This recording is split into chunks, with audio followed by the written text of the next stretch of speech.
Hey, welcome back to the channel. I've taken a little time off of YouTube. I just were focusing on other things and a lot of things came up, and I was doing a lot of posts in Instagram, and well, it just slipped out of my mind for a little bit. But now that we are starting my competition prep for my competition in May, I want to document the process and let you guys into how I train, how I view a couple things, answer questions that you guys ask me on social media, and so forth. Make sure if you haven't, please support the channel by liking and subscribing. And I'm gonna remind you guys at the end again, comment all the comments, even if they're bad or insignificant or not even related to the video, help for the algorithm. So please, if you can just write anything down there, that would be appreciated. But yeah, week one of competition prep, I got, I think, 16 weeks to prepare for the competition. This week didn't feel great just because I was planning on starting this week last week, but then on Thursday I got really sick and it just lasted from Thursday to Sunday. And I still feel some residual effects. I felt some residual effects into this week. And also just changing a little training variables again, adding frequency, adding volume. If both of these are up, then intensity will have to go down a little bit. But again, volume, especially in Olympic lifts, especially in snatch, is tough, especially if you haven't done it in a while. So it just felt really tough. I mean, I don't know, I think this is 140, and then I missed the third of the triple, the third rep of the triple, trying to go semi-consecutive. Yep. Yeah, so by the end of the week, volume felt much better. Triples felt much better. Triples felt more familiar, but the first day was just a shock. So I ended up doing, I think, like 5 sets of 3 at 135, which is what, 70% of my 1 rep max, which should be pretty easy. But again, I haven't done a lot of volume in a while. I've done just pure intensity once. So just getting back into it, getting back into shape. First week is always gonna be the toughest.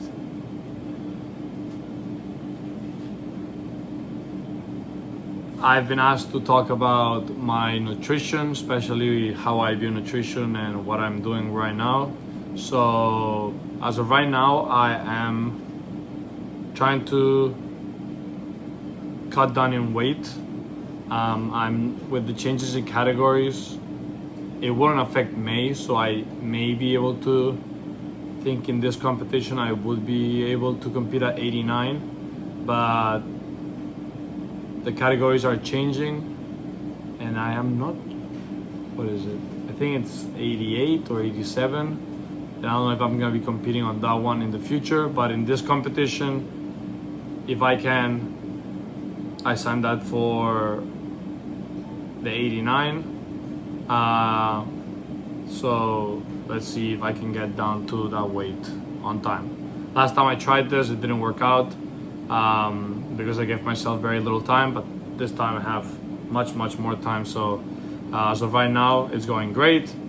I'll show pictures of before and after on social media when I'm done. Weight is going down by 0.9 in average pounds per week for the last 5 weeks. I feel stronger. My weights are going up. Maybe not this week because again, I feel some residual effects of the sickness that I had this weekend, but I do feel stronger. I do feel faster in the track. I feel a little more explosive. And again, I think when it comes down to cutting, I think, or what I've seen is that at this time, this particular time when I started cutting, I went into with no expectations. Sometimes I feel like people go into, you know, I'm gonna cut and therefore I'm gonna get weaker, and that expectation just comes out faster than what it should. Like theoretically, I've never been there, but I think if you cut down to single digit body fat or very little body fat, then you might start feeling a little weaker, a little that's a little harder to maintain training intensity. But I don't know, in my experience, especially now, for the last 5 weeks I've been cutting, again, 0.9 to a pound per week, and my numbers have been going up. I feel faster in the track. I'm jumping higher when I haven't tracked the track or the jumps, but I do jump into boxes higher a little more with ease. So I think as long as you get the stimulus that you need for, again, speed, strength, jumps, you can still get strength, plyo, speed adaptations, getting better at those while cutting. I haven't tried cutting in a significant manner more. I haven't tried cutting 2 to 3 pounds a week. Maybe that is a different story. I haven't tried going to single digit body fat, and that is maybe a different story. I can't talk to that because I don't have experience with that. But in my experience, when I try to cut with the expectation that I was going to get weaker, that happened much more sooner, and it was more negative experience. Right now, again, work might help a little because it's keeping me busy, but I eat 2 to 3 times a day when I normally eat 4, maybe 5. So that helps a lot. I feel full when I try to be full when I go into the workouts, so the feeling of hunger doesn't throw me off. And yeah, I mean, it's working. Again, feeling faster on the track. I do need to start working. I am working. I do need to continue working on some technique. Again, I feel that my stride is very limited in terms of length. So having that flexibility, that mobility work that I did not get to film this time.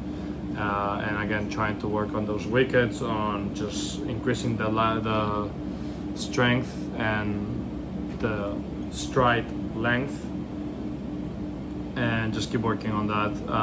But I do feel I'm getting faster. I've talked about the benefits of competing instead of just tracking, and I really felt that it does provide a difference. Again, here we do some plyos, and again, I'm trying to make plyos funner, more fun for me, or more engaging for me. And this kind of like setups. I got this one from Will Rattel. Great follow if you haven't. I might link him down below. I get a lot of the plyos variations from him.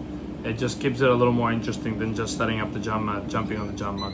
But if you want to compete better, or not compete but progress better in the jump mat, you do need to work on that jump mat jump, because it's just a technique that you need, like jumping up, not forward, not back, how to land, like all of those things are just specific to the jump mat.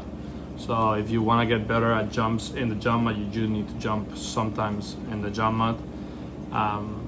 But as of right now, I'm just doing variations that I think I like, trying to vary between concentric, like this one, city jumps, depth jumps, vertical jumps like box squat or box jumps, or jump times the jump mat. Yeah, so trying to vary training that way in terms of plyos. But again, I'm coming back to the nutrition. I feel more powerful, I feel stronger. Trying, for me especially,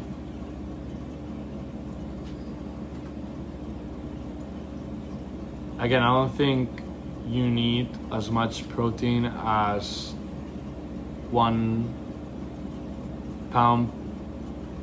gram per pound of body weight.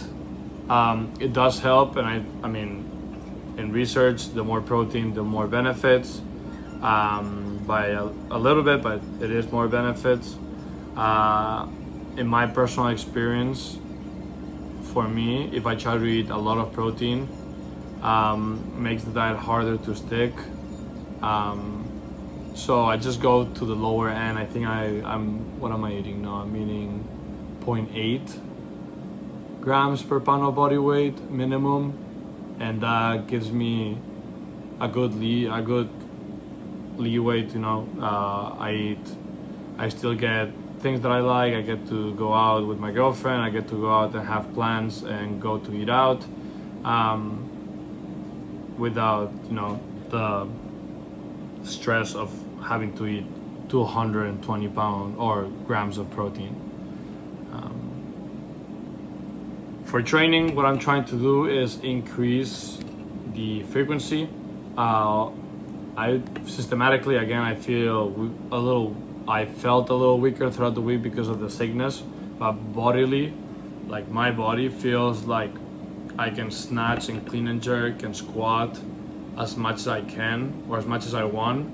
And as of right now, I'm not squatting every day, by any means, but upping the frequency from 2 maybe to 3 times a week. I haven't felt any discomfort or anything yet, so I'm able to push the weights. I'm able to push the intensity with a little more frequency, and that is good. I felt much better. I'm trying to snatch 3 to 4 times a week. I'm trying to clean 2 to 3 times a week, jerking maybe 3 to 4 times a week, pulling 2 times a week, heavy pulls, 1 clean pull, 1 snatch pull, maybe turning the clean pull into a deadlift. At some points, trying to cycle through the deadlift a little bit. I do still have, not at this week, but I do still want to do bench press. Again, for me, training is more enjoyable when I can do compound lifts and just get 2 to 3 compound lifts a day, and maybe do the accessory work as a warm-up, like the weaknesses warm-up that I talked about and I posted on Instagram, and sometimes I put on the videos. That's like a 10-minute warm-up. I get 300 reps or 4 minutes of work done per body part that I need to work. I get a good pump. Isolation work doesn't affect really my compound lifts, so it's just a good way for me to get rid of the accessory work, maybe take the last set to failure if I'm looking for a little hypertrophy, and then just focus on the 2 to 3 compound, full body compound, not full body, because a bench press is technically not full body. Maybe it is if you count the leg drive, but 2 to 3 compound lifts per day that I'm doing. And again, I think if you're limited on time and you don't feel any discomfort, you will be able to get significant gains of hypertrophy and strength just doing compound movements in a week. And again, I think I see the accessory work as, if I have time, I do it. I maybe do it as a warm-up, or I just see it as a regression. Like, why am I doing bench press? If I'm thinking about Olympic weightlifting, I think about the bench press for the lockout. What helps with the lockout? The triceps. So if bench press is not feeling great, I try different variations. Maybe if it's my elbow, I try a fat bar or a fat grip. If that doesn't help, if it's the pressing itself, then I'll go into any tricep movement, skull crushers, tricep extensions, tricep pushdowns, whatever it is, and I change it for that. But if I can, I will only do compound movement, right? And maybe you're looking for a little more triceps, that you can do a close grip bench press, you can do dips, but those are still compound movements that hit different areas. So I keep the exercise number lower, the sessions, so I can focus more on the exercises that are on the session, and I just find it more interesting that way when it comes to being engaged in my training.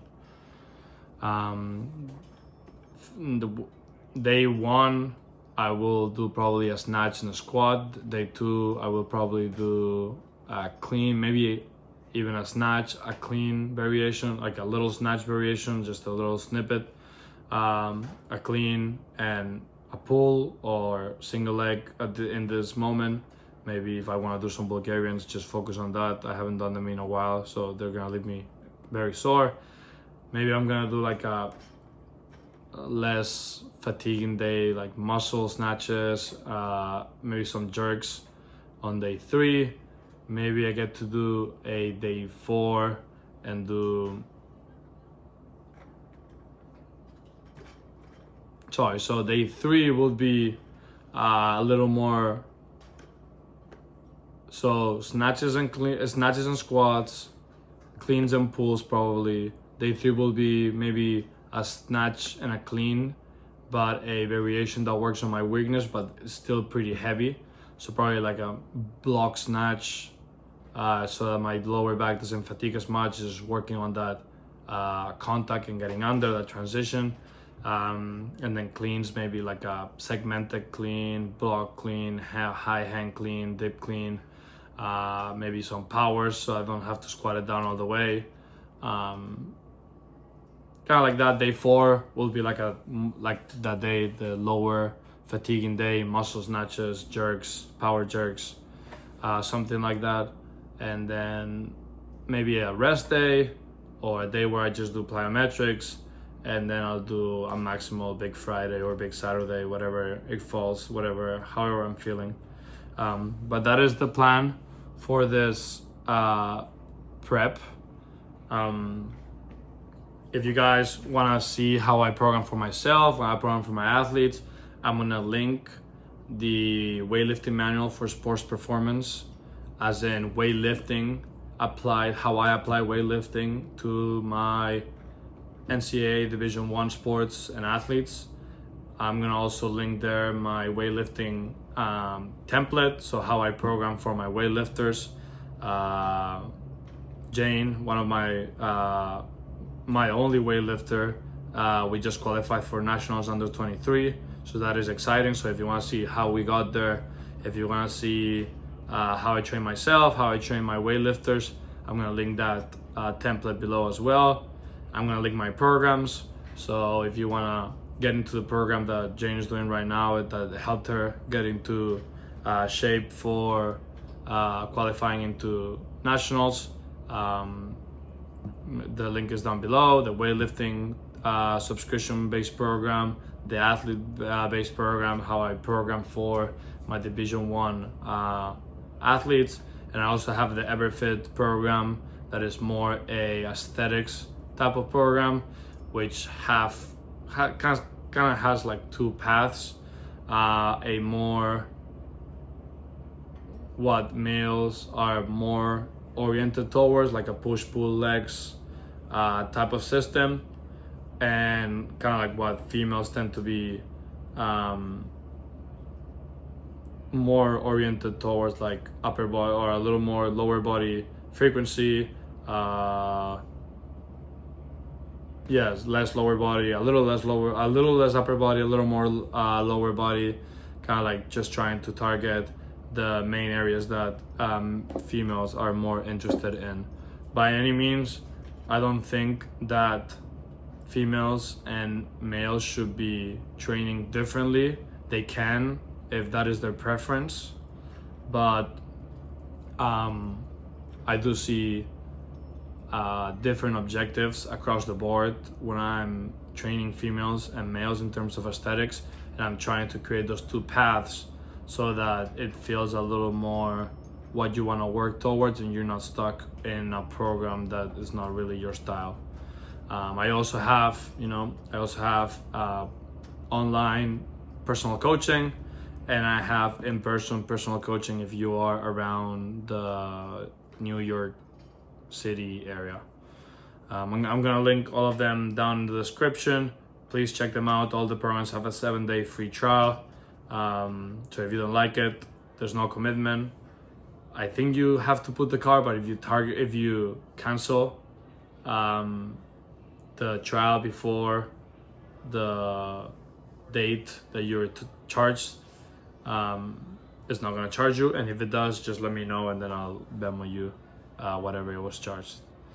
The programs right now are $20 per month. That means less than $1 per training session. Big sale, trying to get a little more people into the programs. So let's make sure, if you can, check them out. Again, links are in the description. This week I could only do 3 days, plus a track session, plus a swimming session that I didn't get in video.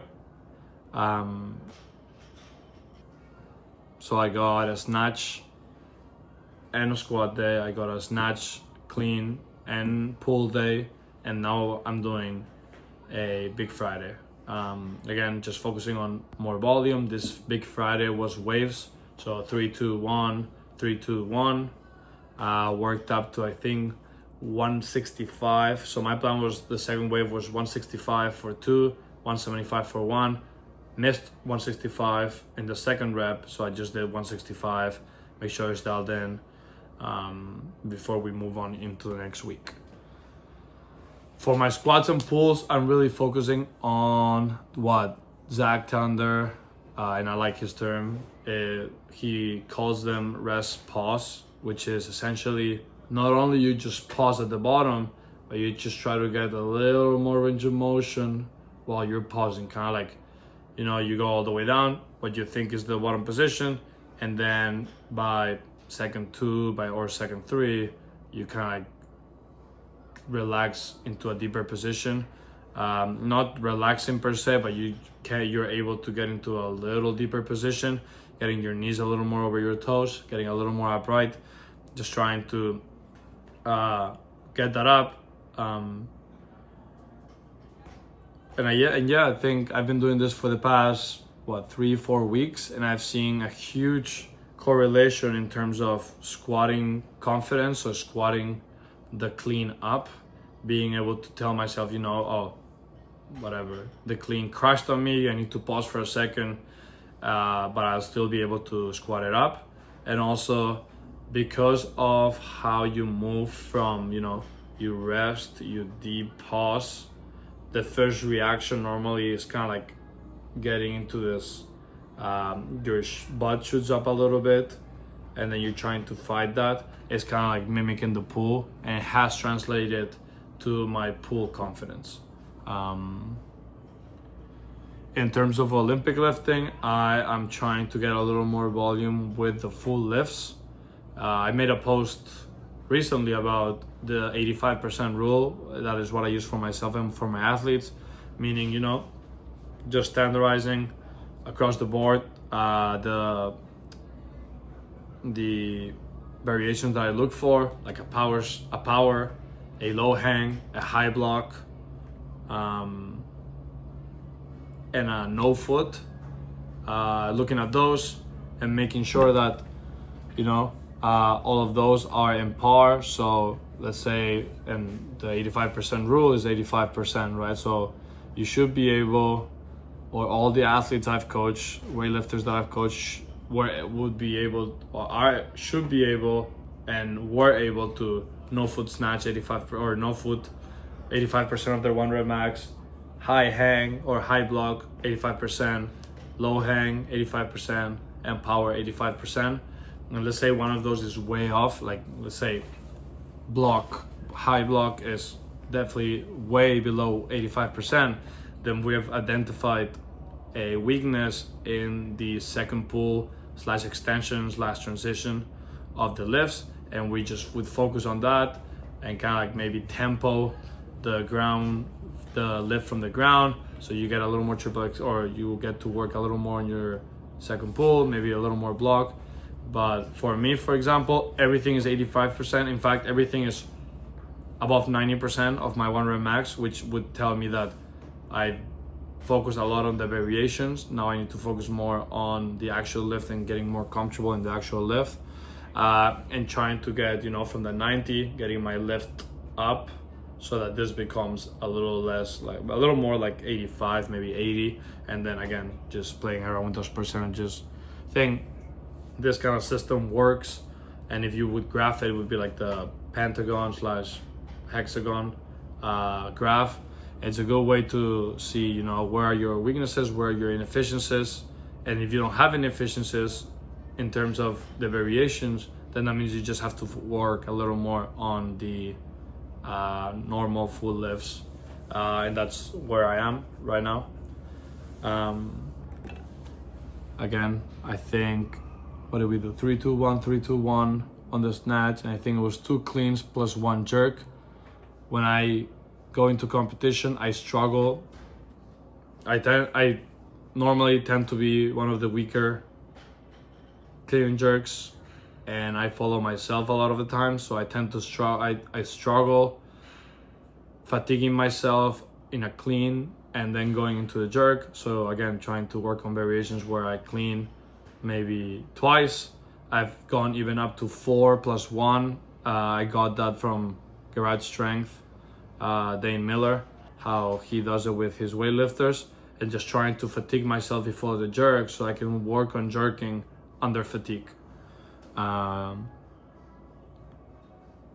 again, I think in my program, there will always be, for myself, heavy front squats. Maybe a little more reps, maybe a little less reps sometimes, but full heavy front squats, no tempo, no pause, no anything. For me, it is very, very needed, because I need that confidence of squatting the clean, because I tend to be in a position always that I can clean it or that I can pull it but not squat it. So yeah, I know I've gone over a lot. I wanted to go over my nutrition because I was asked for that, and I wanted to go over how I approach a couple of my training variables and how I program them for myself, and hopefully give you an idea how to do it for yourself. But yeah, competition in May, trying to cut to the, again, I'm not trying to cut to 89 kilos, but I'm trying to cut maybe to 95, and then dehydrate for the weigh-in or something like that. I need to come up with a better plan. Upping the frequency and the volume, which means lowering intensity. You just need to play around with those 3 variables. Sometimes I've been able to increase the 3 of them for a little bit, but in general, it's a good idea to just play around with 2 of them, decrease 1, and then just play around with that. But yeah, thank you for watching, and then I'll see you guys next week.